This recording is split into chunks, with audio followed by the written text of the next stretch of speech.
معاكم يا شباب باذن الله. النهارده هعرفكم ازاي هنوصل كتاوت الكلاكس ده في اقل من دقيقه باذن الله تعالى. لكل الناس اللي بيكون جاي للموتوسيكل او العربيه وعنده كلاكس فيه طرفين بتاع البلد، فانت بتغيره بتجيب حاجه اصليه، دبابه او ديلسون او اي حاجه، فانت محتاج له طرف واحد بس يركب الكلاكس. فهنا هنقسم الكتاوت ده باذن الله بالظبط. ركز معايا كده اهو.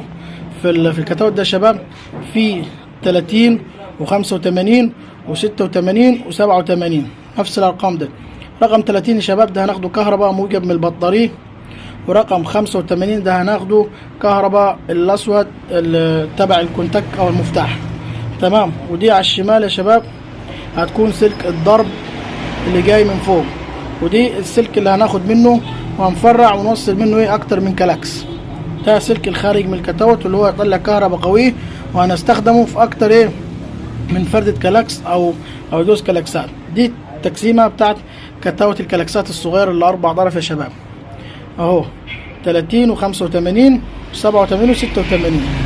دي كهرباء موجب من البطاريه، ودي كهرباء كونتاك، وده الخارج للكلاكس، ودي مكان الضرب. كده يا شباب يكون الفيديو بتاعنا النهارده خلص. ولو عجبك الفيديو ما تنساش تدعم قناتي باللايك والاشتراك. شكرا والسلام عليكم ورحمه الله وبركاته، وانتظرونا في القادم باذن الله تعالى.